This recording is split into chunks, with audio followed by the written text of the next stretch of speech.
ನಮಸ್ತೆ, ನಾನು ನಿಮ್ಮ ಮನೆ ಮಗಳು ಸುಧಾ ವೆಂಕಿ. ನಾನಿವತ್ತು ಸಿಂಪಲ್ ಇಂಗ್ರೀಡಿಯೆಂಟ್ಸ್ ಉಪಯೋಗಿಸ್ಕೊಂಡು ಮಸಾಲ ಪಡ್ಡು ಮಾಡ್ತಾಯಿದ್ದೀನಿ.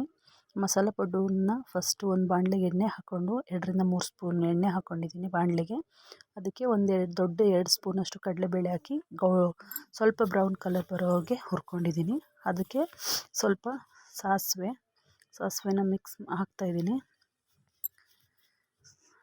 ಸಾಸಿವೆ ಹಾಕಿ ಚಟ್ಕೊಟ್ಟ ಮೇಲೆ ನೆಕ್ಸ್ಟ್ ಜೀರಿಗೆನ ಹಾಕ್ತೀನಿ. ಜೀರಿಗೆನ ನಾನು ಸ್ವಲ್ಪ ಕ್ವಾಂಟಿಟಿ ಜಾಸ್ತಿನೇ ತೊಗೋತೀನಿ. ಒಂದು ಸ್ಪೂನ್ ದೊಡ್ಡ ಸ್ಪೂನ್ ಅಷ್ಟೇ ಹಾಕ್ತೀನಿ. ಟೇಸ್ಟು ಚೆನ್ನಾಗಿರುತ್ತೆ, ಆರೋಗ್ಯಕ್ಕೂ ತುಂಬ ಒಳ್ಳೆಯದು ಜೀರಿಗೆ.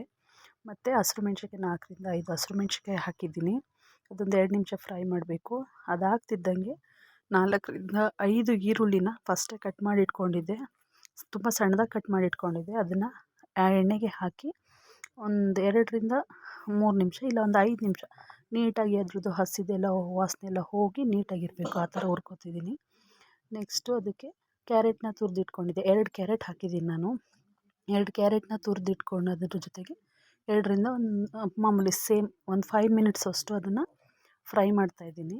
ಫ್ರೈ ಮಾಡಾದಮೇಲೆ ಅದನ್ನು ಕೆಳಗಿಳಿಸ್ಕೊಂಡು ಲಾಸ್ಟಲ್ಲಿ ಕಟ್ ಮಾಡಿಟ್ಟಿದ್ದಂತಹ ಕೊತ್ತಂಬರಿ ಸೊಪ್ಪನ್ನು ಅದಕ್ಕೆ ಆ್ಯಡ್ ಮಾಡ್ತಾಯಿದ್ದೀನಿ. ಆ್ಯಡ್ ಮಾಡಿ ಅದಕ್ಕೆ ಸ್ವಲ್ಪ ಸಾಲ್ಟು ರುಚಿಗೆ, ಹಿಟ್ಟಿಗೂ ಹಾಕಿರ್ತೀನಿ, ಏನು ಅಕ್ಕಿ ಹಿಟ್ಟು ರುಬ್ಬಿಟ್ಟಿರ್ತೀನಿ ಅದಕ್ಕೆ, ಇದಕ್ಕೂ ಸ್ವಲ್ಪ ಸಾಲ್ಟ್ ಹಾಕ್ತೀನಿ. ಮಸಾಲೆ ಇದಕ್ಕೂ ಹಿಡಿಬೇಕಲ್ಲ ಅಂತ, ಉಪ್ಪೆಲ್ಲ ಹಿಡಿಬೇಕಲ್ಲ ಅಂತ. ಇದನ್ನು ಮಿಕ್ಸ್ ಮಾಡಾದಮೇಲೆ ನಾನು ರಾತ್ರಿನೇ ರುಬ್ಬಿಟ್ಕೊಂಡಿದ್ದೆ ಅಕ್ಕಿ ಹಿಟ್ಟನ್ನ. ನಾನು ಇಡ್ಲಿ ಹಿಟ್ಟಿನ ಹದಕ್ಕೆ ಹಿಟ್ಟನ್ನ ರುಬ್ಕೊತೀನಿ, ದೋಸೆ ಹಿಟ್ಟಿನ ಅದಕ್ಕೆ ರುಬ್ಕೊಳ್ಳಲ್ಲ. ಆ ಥರ ರುಬ್ಕೊಂಡ್ರೆ ತುಂಬ ನೈಸಾಗಿರುತ್ತೆ, ಪಡ್ಡು ಚೆನ್ನಾಗಾಗಲ್ಲ. ಇಡ್ಲಿ ಹಿಟ್ಟಿನ ಹದಕ್ಕೆ ರುಬ್ಕೊಂಡ್ರೆ ಪಡ್ಡು ತುಂಬಾ ಚೆನ್ನಾಗಿ ಬರುತ್ತೆ. ಮಸಾಲ ಪಡ್ಡು ಮಾಡಿ ನೋಡಿ, ತುಂಬ ಚೆನ್ನಾಗಿರುತ್ತೆ. ನಾನೀಗ ಪಡ್ಡು ಪ್ಯಾನ್ನ ಗ್ಯಾಸ್ ಮೇಲೆ ಬಿಸಿ ಇಟ್ಟಿದ್ದೀನಿ. ಅದಕ್ಕೆ ಸ್ವಲ್ಪ ಲೈಟಾಗಿ ಎಣ್ಣೆ ಹಾಕ್ಕೊಂಡಿದ್ದೀನಿ. ಎಣ್ಣೆ ಒಂದು ಸಲ ಹಾಕಿದರೆ ಸಾಕು ನೋಡಿ. ಮಸಾಲ ಪಡ್ಡುನ ಅದ್ರ ತುಂಬ ಅಂದರೆ ತುಂಬ ಅಲ್ಲ, ಒಂದು ಸ್ವಲ್ಪ ಕಡಿಮೆ ಹಾಕಿದ್ದೀನಿ. ಅದೇ ಒಂದು ಸ್ವಲ್ಪ ಉಬ್ಬಿ ಬರುತ್ತೆ ನೋಡಿ, ಯಾವ ಥರ ಟೆಕ್ಸ್ಚರ್ ಬಂದಿದೆ. ತುಂಬ ಚೆನ್ನಾಗಿ ಕಲರ್ ಕಾಣಿಸ್ತಾ ಇದೆ.